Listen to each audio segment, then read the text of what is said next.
Hey, this is Tommy Chong, and you're listening to the RockStop with Chris Contra.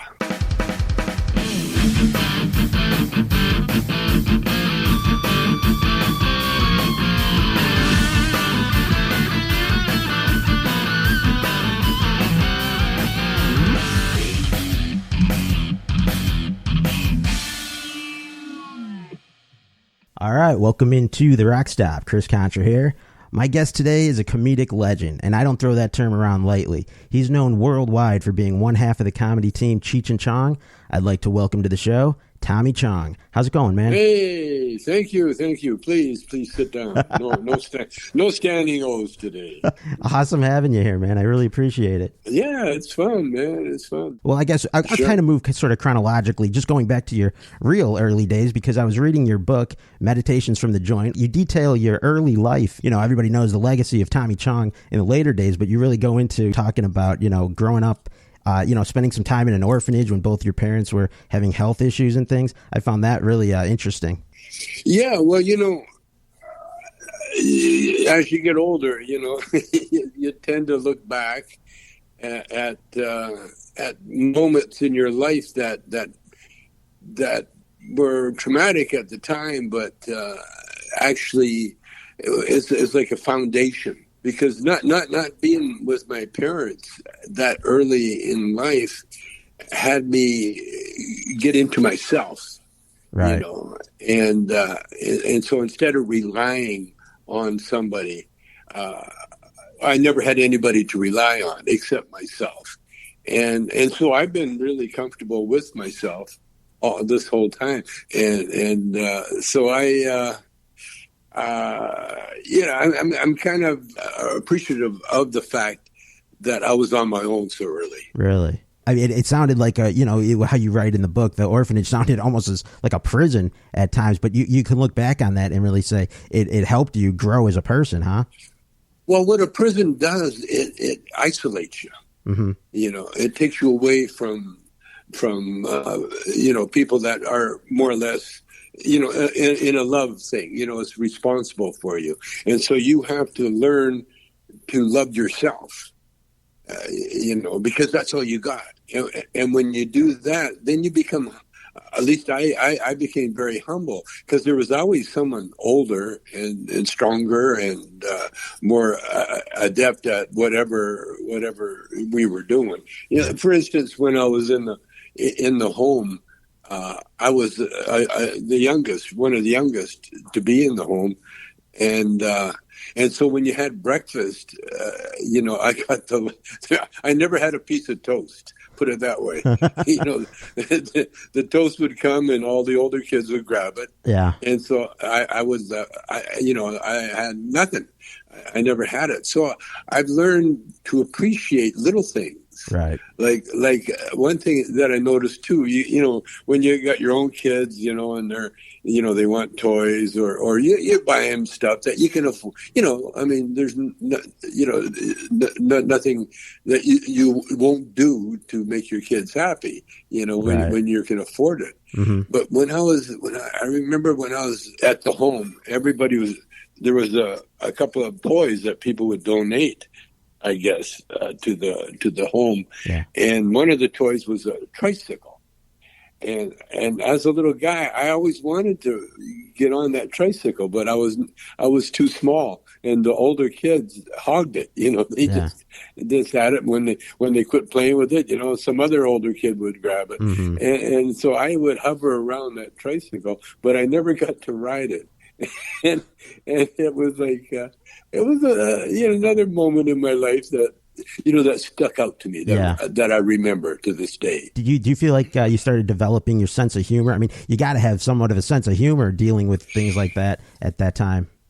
Well, the sense of humor, I guess it really came from my father. Mm-hmm. My dad was Chinese. Short. He was 5'3", and he was beloved by everybody that knew him, because he was as tough as nails. Yeah, him and his brother, they were legendary in Vancouver, Chinatown. In fact, they would the legend grew where they ended up fighting another brother set, because back in the day, when you became, like 8, 9 years old, you had to fend for yourself. It was a whole other world that adults never went into. And the older kids, if you were a bully, well, my dad was 5'3", but like I said, he was tough as nails, only if he was attacked, and so what endeared my dad to his people was his sense of humor. He had a great sense of humor, and he loved to laugh, and he was a gambler, and he was kind of like a hustler, because he grew up during the Depression. Yeah. And so I was like the second oldest. I was my brother was older than me. He was about 3 years older than me. Well, he was the one that would do the fighting, you see. Yeah. And I was frail from my hospital stay and everything else. And so I would I learned that the opposite of anger was laughter. Right. And so I learned right away that if you could point out funny things, you could diffuse a situation just through laughter. Yeah. Acting crazy, and instead of the guy looking at you like you're an enemy, he looked at you like you're a source of entertainment. Yeah, and so I made friends, with big guys wherever I went. I always had that friends, and it was like, leave him alone. Come on, hey, no, leave him alone. He's okay. He's cool. Yeah, that's cool. And that's really how I developed that sense of humor. And then the other thing, being a younger brother, I had a leader, and so I always followed or hung out with a strong leader. And it wasn't until I guess when Cheech and I got together where I really became the leader. Although I made him my partner. Yeah. We were a partners the whole time.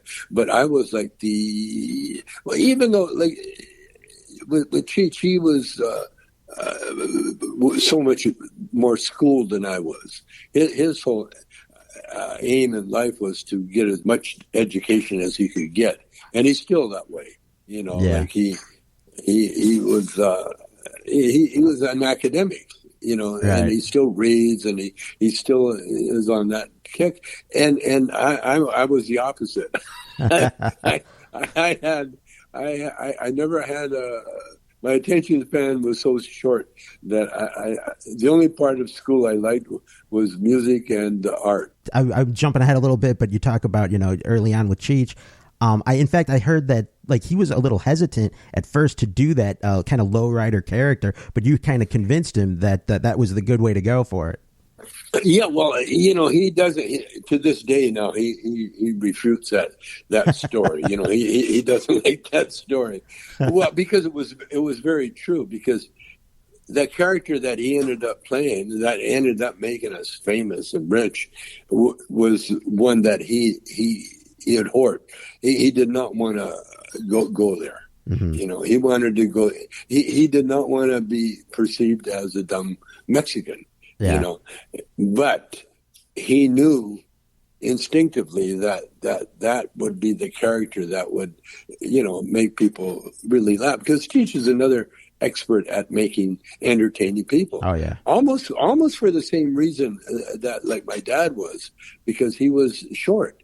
His dad was like over 6 foot, a cop. And Cheech was shorter and tough as nails. But only if you cornered him, yeah. But until you did that, he would make you laugh, and so when it was a moment of truth, because when Cheech was up in Canada, we didn't know he was undercover. No one knew that he was Mexican.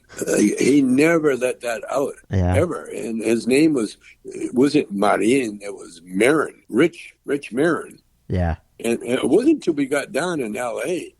that I said to him, one day when we were looking for a character because our first act didn't go over that well, and then we had to do a second show, and then I told Cheech, come on, you're from here, there must be a character. And he said, "Well, there is one, but I don't want to do it." And I kind of convinced him to do it. Yeah. Well, now he refutes that story. He doesn't say, "Oh no, he just got that character."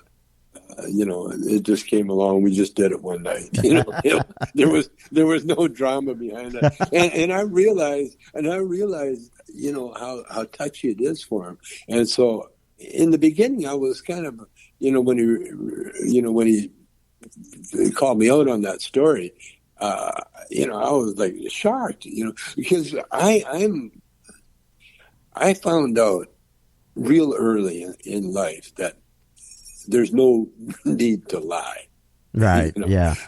Because lying is for people that are too lazy to accept the truth.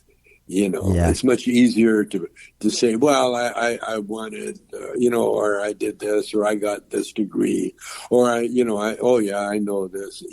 It's much easier to say that than to say, I really, I don't know. Right. Because when you say you don't know, then there's a whole lesson that you have to learn in order to know. And so it's much easier for people. Yeah, and regardless, however Cheech remembers it, that character, when he did it, you guys did take off into the stratosphere. So what made Cheech such a great partner for you? Well, with Cheech, he was an incredible actor and an incredible mime artist. He could mimic it with his voice. He can mimic anybody. Yeah. And then he can improvise like crazy.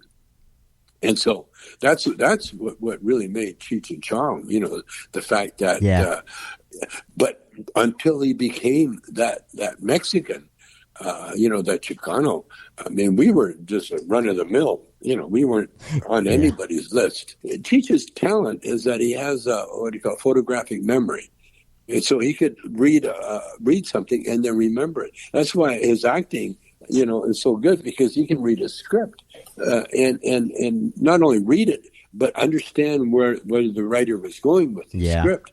You see, well, with me, I'm an improv player, and I just do of the moment, and rather than and that's why in anything I've ever been in, there's really a lot of me in there. It's interesting how well the two of you work together, coming from different backgrounds, and really have different styles and approaches to entertaining it. Man, the two of you together have just become one of the most famous and successful teams of all time. I think everybody knows Cheech and Chong, and that's yes. Yeah. Around the world. Yeah. Around the world. You go to any country in the world and there's someone that go, "Oh, I grew up with you."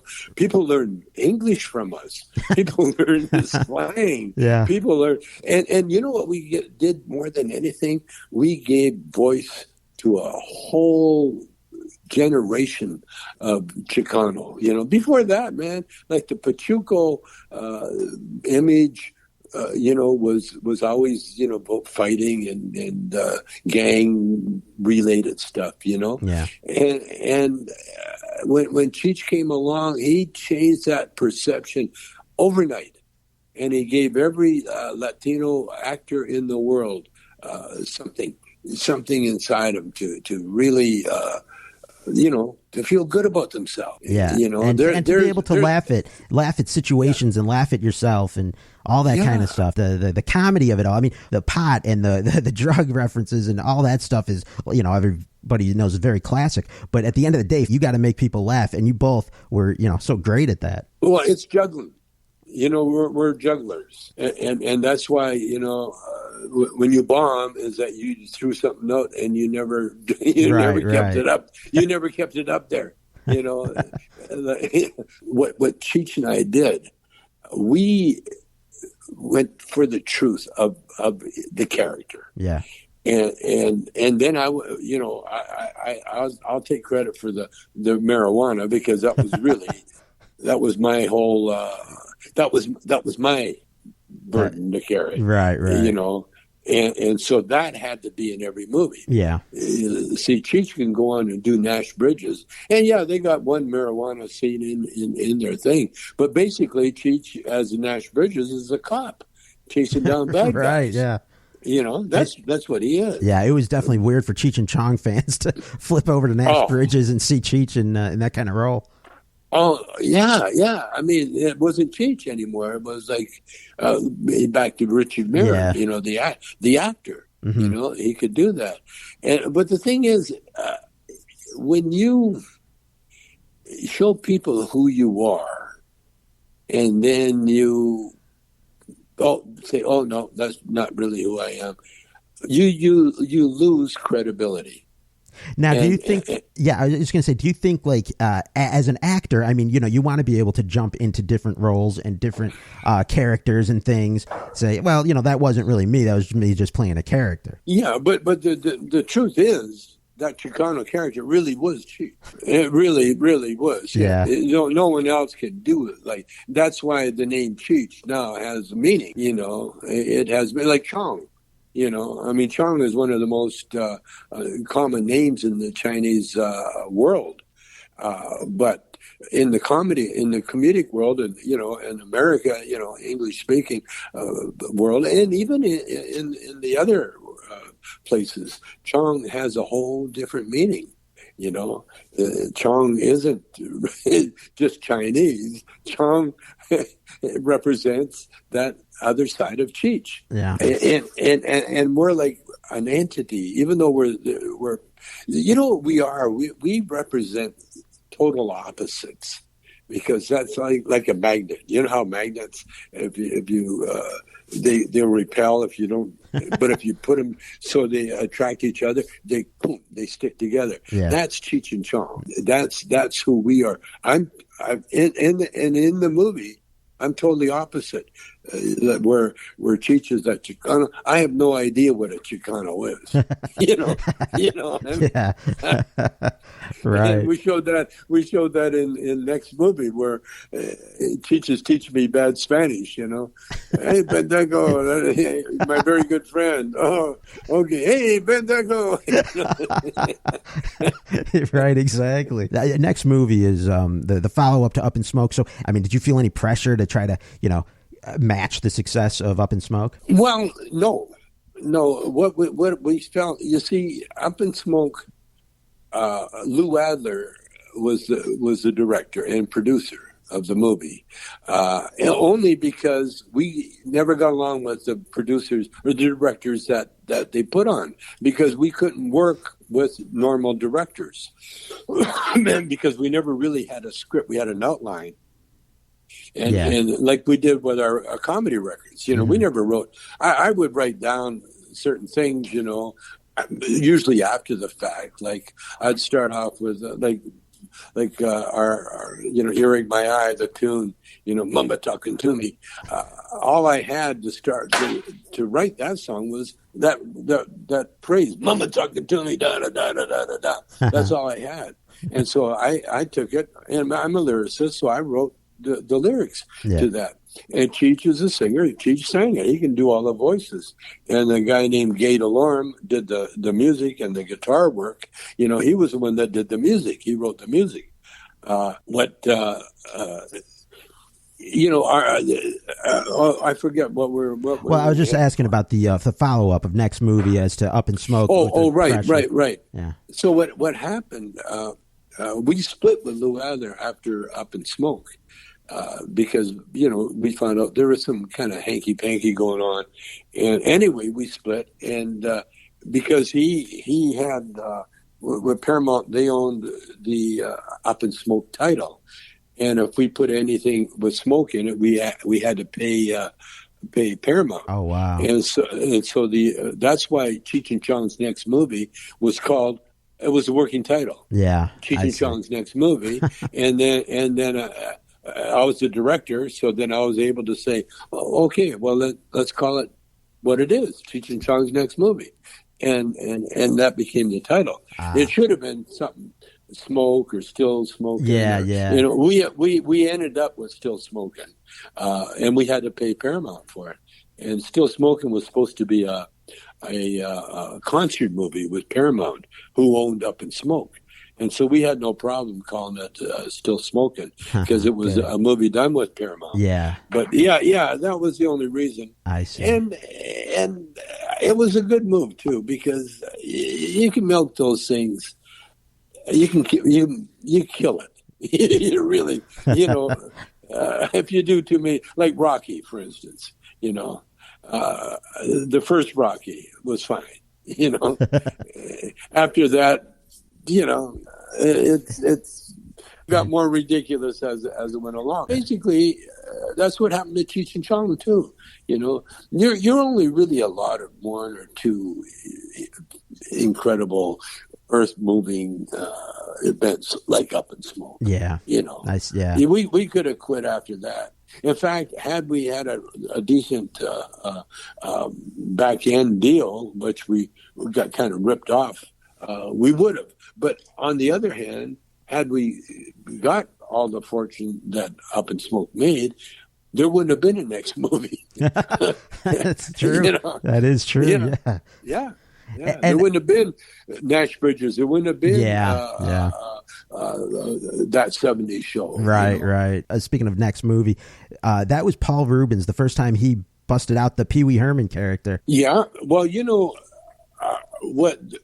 because I was a director, I went total improv with all the actors, all the major actors. If you notice, all the movies since then, except for the Corsican Brothers, which became a whole different number. Yeah. But with Paul Reubens, I would go to the Groundlings, and the reason I'm laughing is that the Groundlings made me pay every time I went to the Groundlings. Oh, really?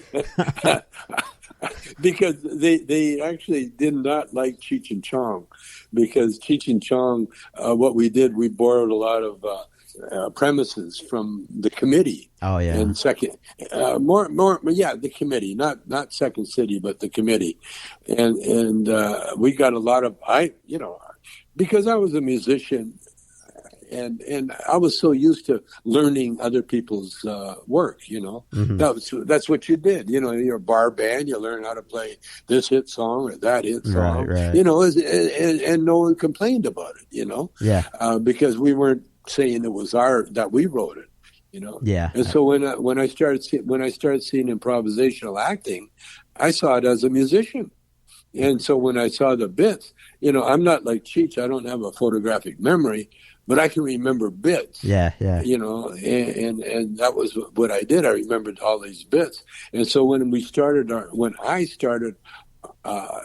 improv group up in Canada in a strip club with another partner named Dave, then my musician training came out, and I started remembering bits that the committee did, and we started doing our version of those bits. And so when Cheech and I really made it big with the records, the committee was so upset.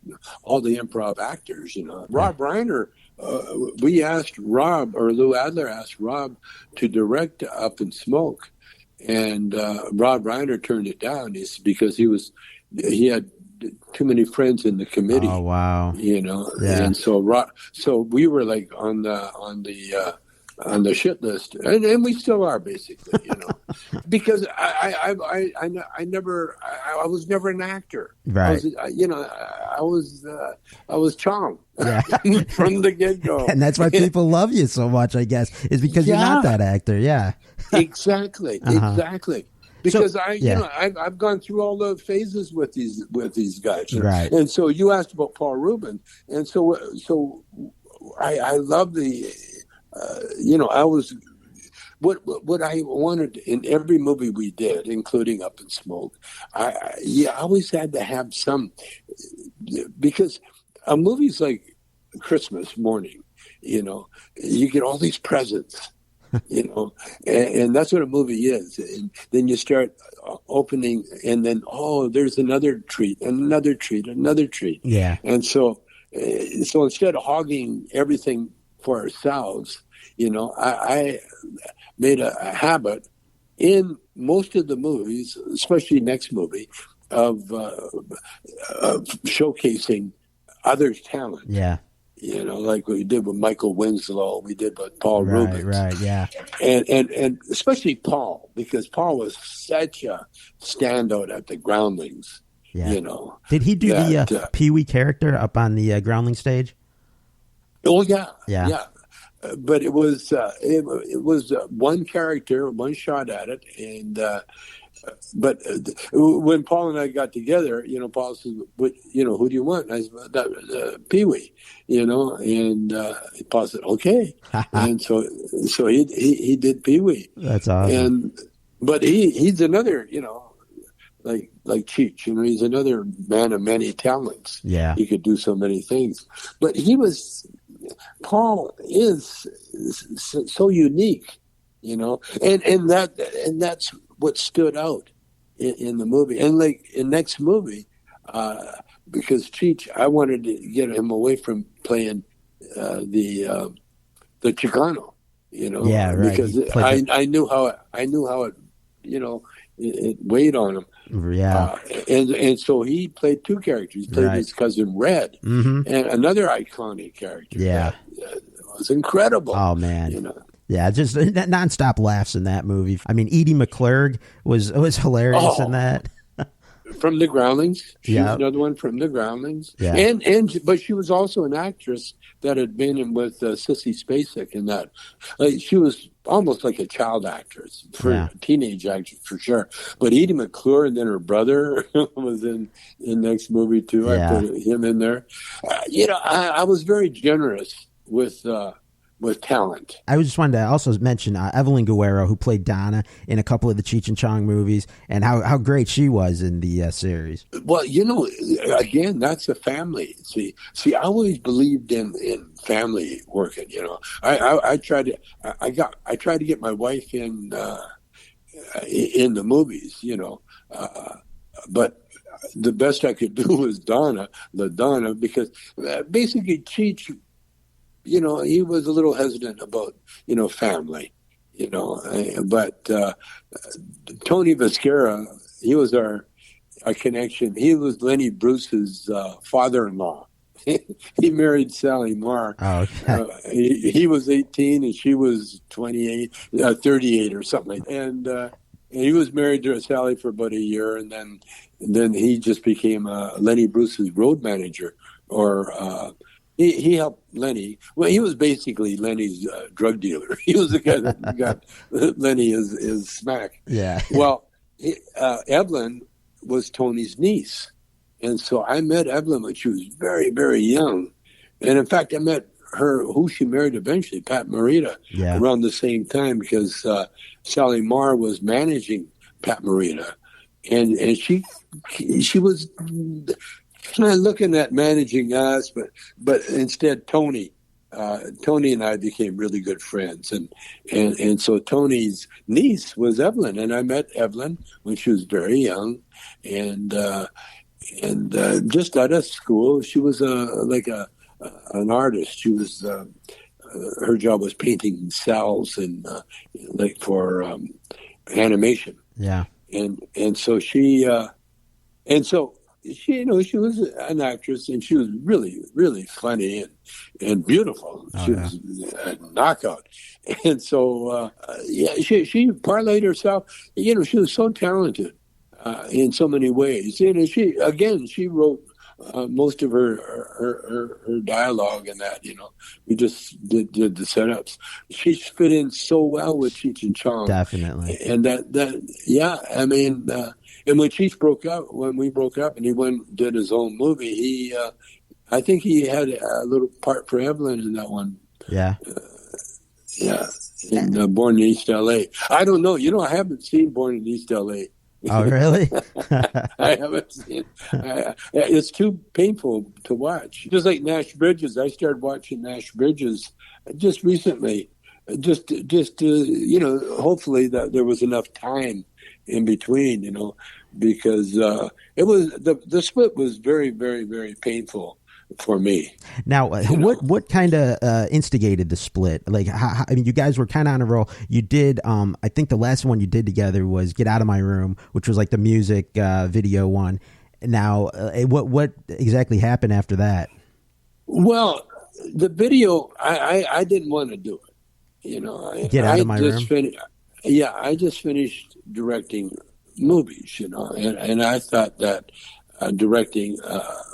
writing and directing a video was not my. You know, if I'm going to put out energy, I wanted to put it out in a movie. Okay, yeah. You know, I didn't want to waste it on a video.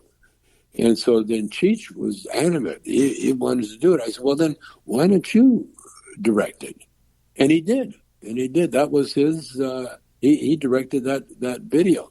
Mm-hmm. And of course I was in it. Yeah. But if you notice, when Cheech writes anything, I get the smallest part ever. like he did, like we were still together when he did Born in East LA. Yeah. And he wrote this song, you know, Bruce Springsteen song. And then he was recording it and he wanted me to come down. And I refused to come down simply because everything that he sang, that I wrote, he sang the lead, you know what I mean? It was written, tailored for him and everything. And then he writes something and I get the bit part. You know? Right. So that I didn't know if it was an insult on purpose. Right. That's what I was going to ask. Yeah. Or what it was. Mm-hmm. I don't know. And so what happened? I got a suspicion. I don't know if it's right or not, but my suspicion is that Cheech was very jealous about anybody next to me, you know. And Shelby, my wife, has always been closer to me than anybody. Mm-hmm. And I always went to her because she's got such instincts, you know, and such beauty, but her instincts were always right on because her instincts really helped create Cheech and Chong. Her instincts created the look. Our look, you know, in next movie, she designed our outfits, you know, and there's so many things. Oh no, Nice Dreams. Oh, okay. She designed that with another friend of mine, her sister's ex husband, or actually boyfriend, her father of her child, Michael Malcolm, and so what happened.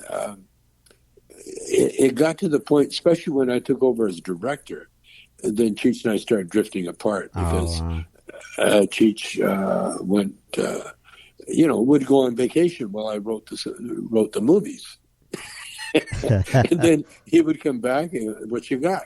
Yeah. And I'd show him, and then he would do them. So you felt like there was sort of a drifting apart at this point between the two of you. Like you weren't as tight, I guess, as the early days. Well, yeah, because when we were a comedy team, you know, before I became a director, we were like one. Right. You know, all the costumes we did, you know, we'd always be together. And then we could change on the stage or whatever, but we were there was always, you saw one, you saw the other one was close by.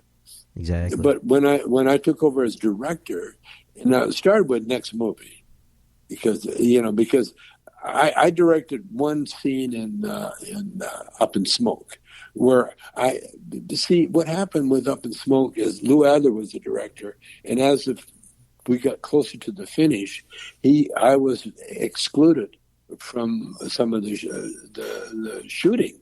You know, Lou started treating me just like an actor instead of a director, which I really was. You know, I directed so much of Up in Smoke, you know, because I wrote it. Uh-huh. You know, and we wrote it as we went along. You know, we had a showing just the other day. Or 420. And that's when I had a really unbiased look at what we did.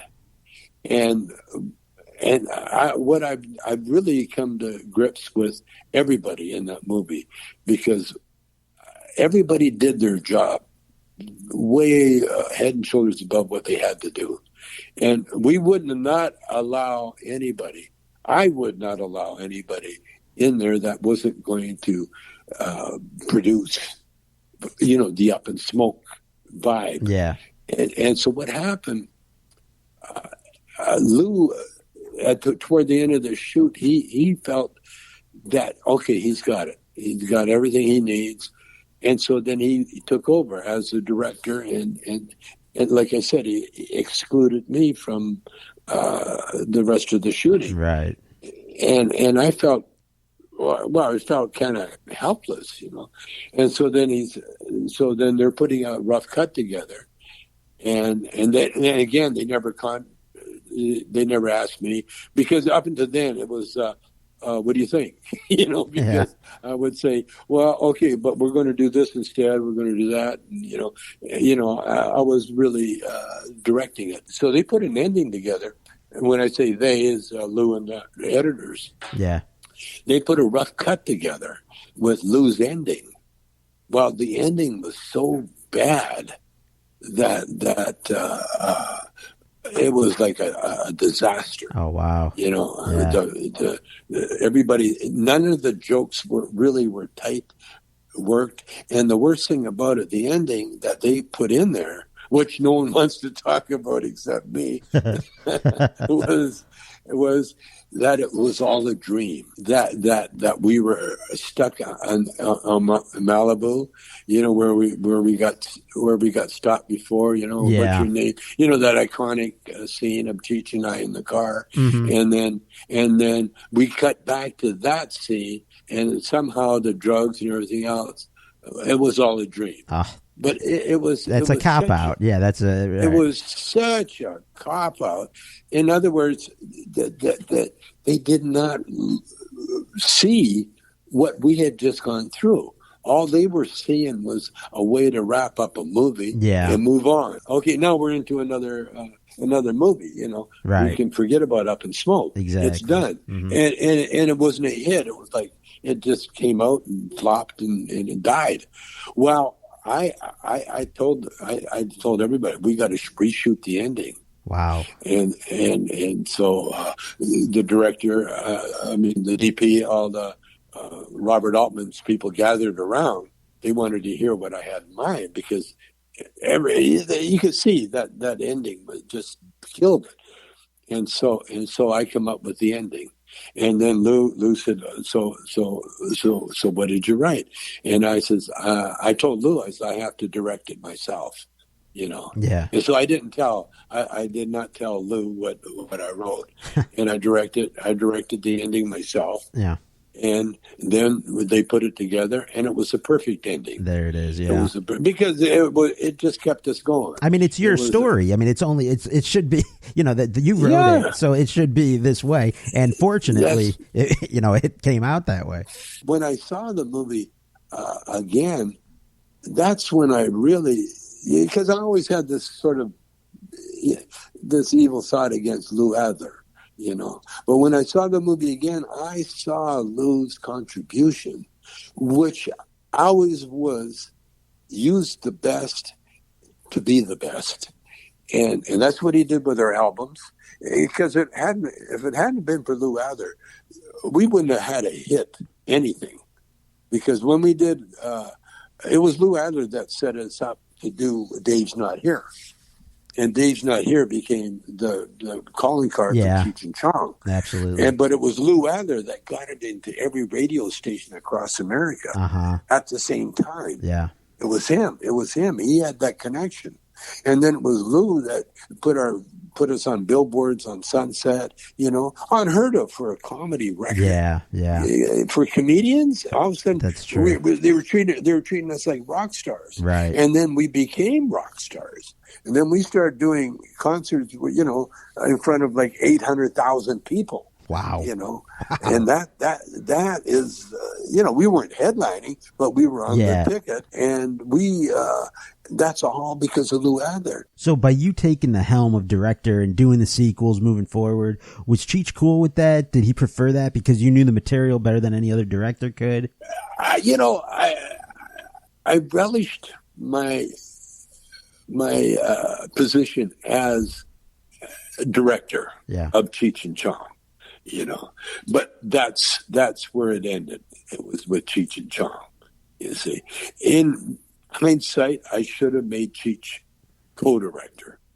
Oh, that's in hindsight. Yeah. But the problem is that when you compromise, you get a weaker product. That's what I look at it that way. You might salvage some egos, or you might, pay off some personal debt or something, but you can't compromise. Do you feel had you done that, made him a co-director, that it may have not led to the split?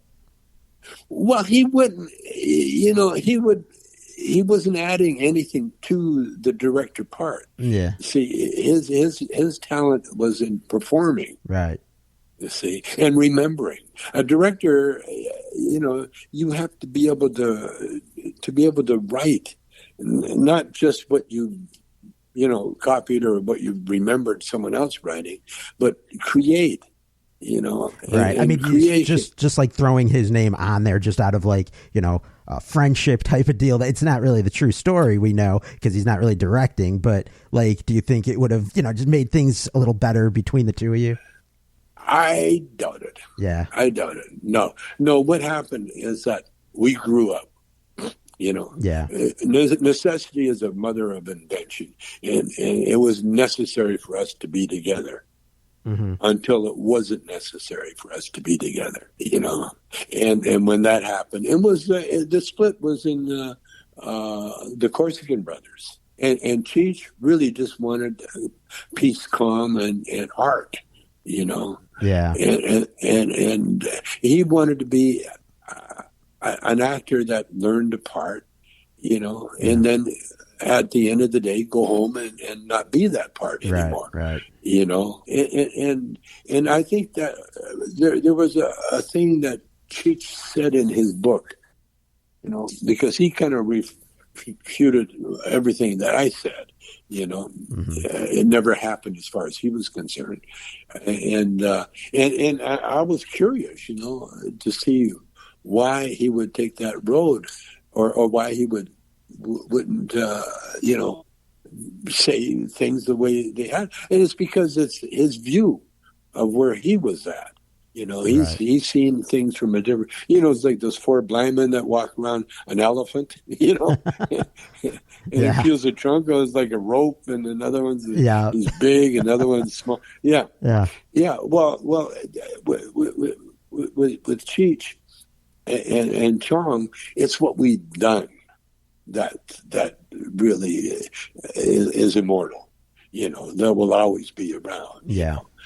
And now we've grown up. We've grown past it, and so now we can be friends, and I can admire everything that he does now. I can watch Nash Bridges now, and I hadn't seen Tin Cup, and then I watched Tin Cup.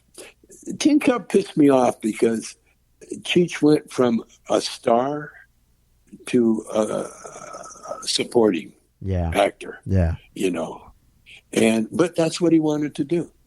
That's exactly what he wanted to do. Now, he was hesitant. What they wanted, everybody's been trying to get the Cheech, in Nash Bridges and Tin Cup. They always would write these bits that the real Cheech would have eaten up. Yeah, right.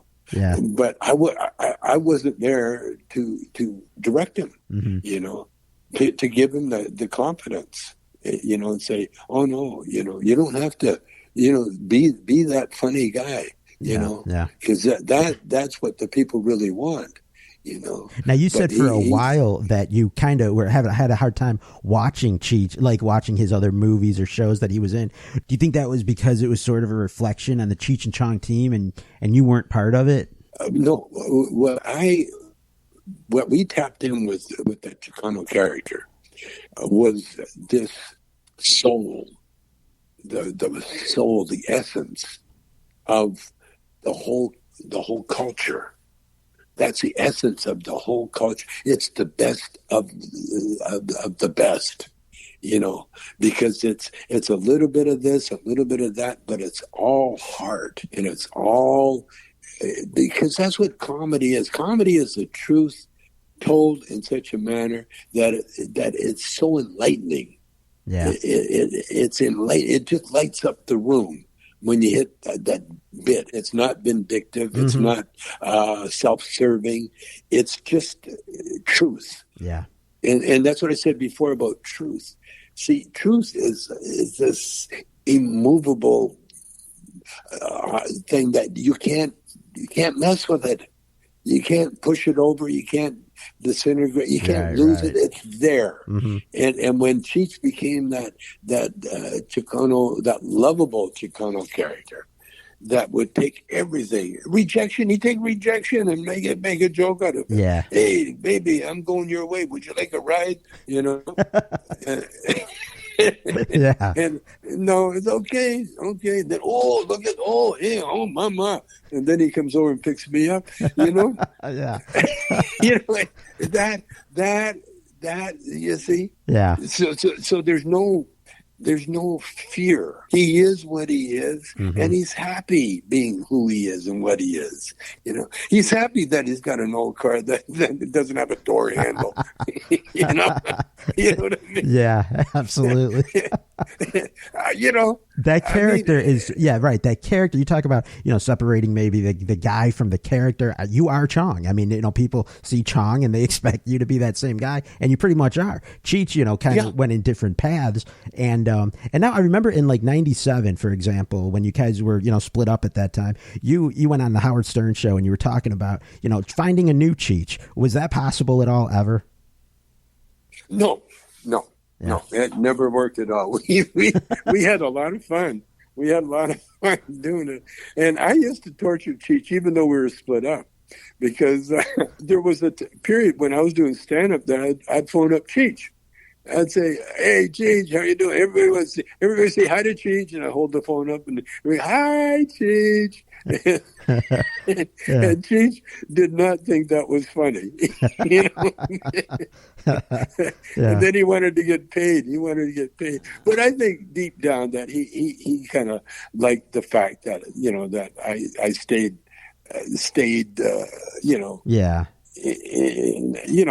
There was no. You kind of kept the Cheech and Chong going. I mean, you kept, even though you guys were broken up, you kept that team alive. Yeah. I did. In fact, when I got out of jail, and then they were going to honor us at the Aspen Comedy Festival, and that was the first time I met Cheech, and he came to visit me one time when I was in prison, but it was, we were supposed to be working on a movie, and when I got busted, and so we're at we hadn't done comedy, and so we're at the film festival, and I'm already, but I was doing stand up until then, and then in prison, and now we're out, and part of my act, in fact, Cheech saw me live one time. They told me that he came in, and then when I did this one bit about him and Don Johnson, he left without saying hi to me. He was in San Antonio. I think it was San Antonio. Anyway, the bit is I do Up in Smoke. I sing Up in Smoke, and then halfway through Up in Smoke, I branch off. You get a joint. You get high, up in smoke, find a joint, you get high, and then rent a Cheech and Chong tape, but you get so high you forget you got the tape, and you turn on the Discovery Channel, and you start watching a show about two frogs fucking, and you start thinking, gee, Cheech looks funny without a mustache. And then I said, and who's that frog fucking him? It looks like Don Johnson. I did that song, and Cheech is behind me because he wouldn't be getting character. I wanted to do Hey Margaret, where he doesn't say anything. He just puts on a wig and he's funny. Yeah. He just reacts. But he gave me this, I don't think I remember that bit. Like he was still, oh, wow. He was still Richard. Yeah. And so I did that bit and I didn't see him, but they said he was pacing the back like a trapped lion. He couldn't get out of there. Oh God, that was funny. That's been our relationship, our whole time. I bust him all the time, and he'll bust me when he can. But now, we're together for 420, and it's all gone. It's all done. We can't go back on the road. It's done. Yeah. Those days are done. I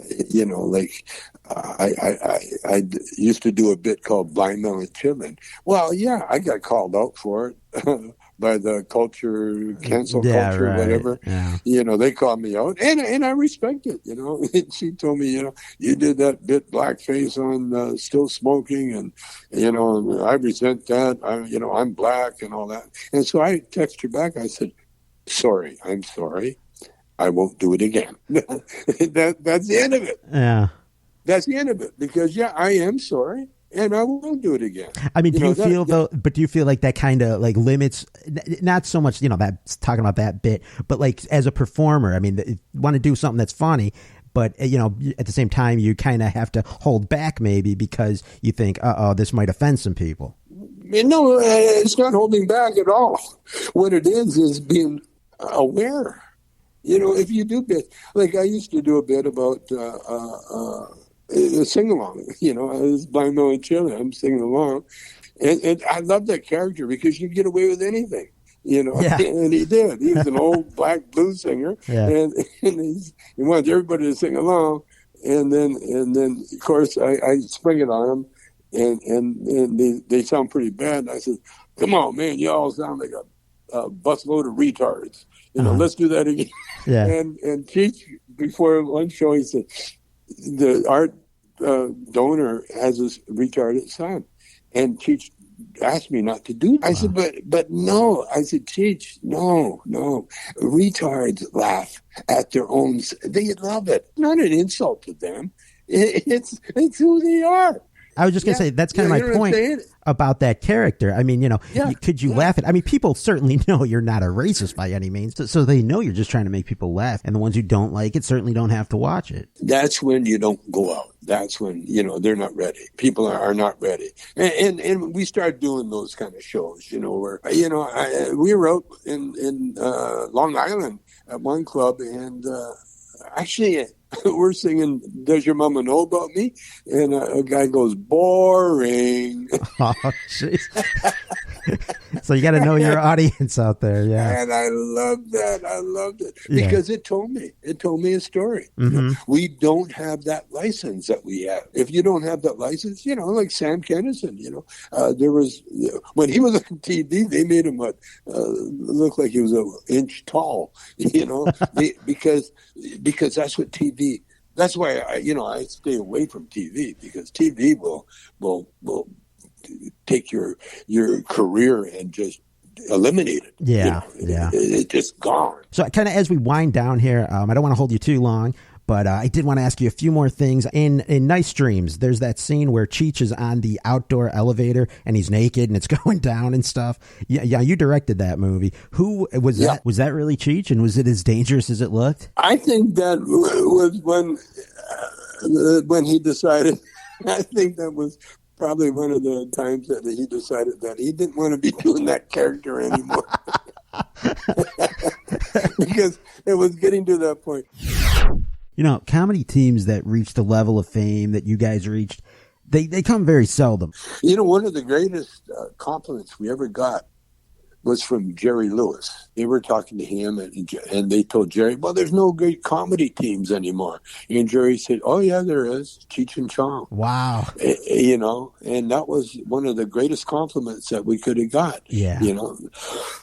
because Jerry Lewis did not give anybody credit. Jerry recognized, and by the way, I used so much of his movie making skills. You know, he was the first to use video assist. Oh, and yeah. I think I was a second. Now they're shooting movies with just video. For as mean and creepy as he was to his kids, he knew, you know, and that's why we got paid homage by many, like even Woody Allen paid us homage. He called one of his characters Cheech. We've had influence on all the great ones, the Mel Brooks, all those. They noticed us. They knew it. Now you look at, like, you know, for, you know, a lot of people who really love you guys and you pay homage and stuff, but then you got your straight up rip-off artists who, you know, just try to like do your act. For example, I mean, I know I don't know if you ever saw the movie Friday the 13th Part 3. Oh yeah. There's a guy in there who's just ripping off your whole thing. Oh sure. I don't mind at all, man, because that's what we did. We ripped off everybody we could do. You know who ripped us off? And I'm very, very, you know, sort of like honored, was Robin Williams. Robin Williams did a Blind Melon character, almost word for word, you know, because that was his genius. Yeah. He would hear something and then do it better than whoever did it, you know. No, I can't. You know? Yeah. But you know the funny thing, up in small, the committee. One of the guys on the committee that I was fascinated by was Howard Hesseman. You know I know Howard. Howard from what's that? The radio show. WKRP. Yeah, WKRP. Johnny Fever. Yeah. Howard was the head actor at the committee in San Francisco when I saw the group for the first time to check them out. Well, Howard used to crack me up because it was during the anti-war period, big time, and they would have anti-war rallies in San Francisco almost constantly. And before the show or after the show, Howard would come out and do these announcements. But when he would come out, he would wear these red shoes. And that was back in the time when, you know, anything was weird, but no one wore red shoes. Yeah. And so Howard would come out, and he's very serious, and he's giving all the directions of where to be. And then he would say, any questions? And inevitably, one guy said, hey, man, where'd you get the red shoes? Yeah. And Howard would get all mad. He's a redhead, and so his face would change colors, you know, because people are dying, you know. Like, but I, you know, and then I'm doing that 70s show, and they do an homage to Johnny Fever, and they got Howard Hesseman on the show, and the funny thing is, when we took a bow at the end, because I was Chong, you know, they'd always bring me out last for the applause, you know. They tried doing it another way, but they knew that, you know, I got bigger applause than anybody. So yeah. So at the end of the show, the guest artist or whatever would come out and they would get applause, blah, blah. But then here would come Chong. And now I know how much Howard really detests Cheech and Chong. He just hated the sound of our names. And so I'm just back there waiting for Howard to come up. He left. Oh, wow. He wouldn't do the bow. He did not do the bow. And I asked, and they said, oh, no, he left. Oh, man. He just packed up and left. You know, and that's because, no, I understand. You know, it would be like someone playing a slot machine and then put all this money in it. Then he walks away, and then some guy walks up and puts a dime in it, wins. Yeah. Now, for as loved as you guys were by the public and stuff, what did you think when you heard like guys like Siskel and Ebert pan your movies? Oh, well, you know, it's their job. You know, Yeah. That's what they have to do. Although what was the one lady that Cheech really loved? Cheech was really involved in critics because he was a critic at one time for magazines. What was her name? The great, she was a female critic. Janet Maslin? She gave it. I don't know. I'm just throwing out a name of a critic. I don't know if it was her. Yeah, it could have been her. One of them gave us a glowing review for next movie. We got the nicest review for next movie. Up in Smoke, it was like a lot of people said, "Oh, it's a phenomenon." I don't get it. I don't get it. But anyway, and Cheech was so happy. Yeah. Cheech would go with. Especially Nice Dreams, when Timothy Leary was in the movie. Cheech and Tim would go, when the movie premiered, they went from theater to theater, seeing how the lineups and seeing everybody loving Nice Dreams. Yeah, cool. Yeah. That's awesome. It was so much fun. And I just want to ask you, when you hear from fans, what lines do they like requesting the most? I mean, of course, Dave's not here. Everybody probably wants to hear you say. It's always Dave's not here. Yeah. I wasn't looking at his neck, man. Or the speech that everybody that memorizes. You get a job by sundown or I'm shipping you off to military school. That Finkelstein shit kid, son of a bitch. I never really fully realized I played a Jewish kid. I never, it hit me just, recently because Strother Martin was Jewish and he wrote every line of that speech. So I did want to ask you about your new line or your latest line of CBD and everything you got going on with that. The CBD is doing so well. It's incredible. And like we just found out that some guy lost like 55 pounds using Nice Vibes for energy. There's something in it that gives you energy. It's for the more, all day. And so if you use it, it helps the appetite. So we're doing fine. We're still struggling to get our Cheech Chong dispensaries open. That's not easy, but we got it's all a matter of negotiation now. Yeah. We're just negotiating with people, that we're dealing with. And then I got great plans. The weed is the key. That's what opened the door. That's what opened my mind. The first time I smoked a joint, man, that's when I knew.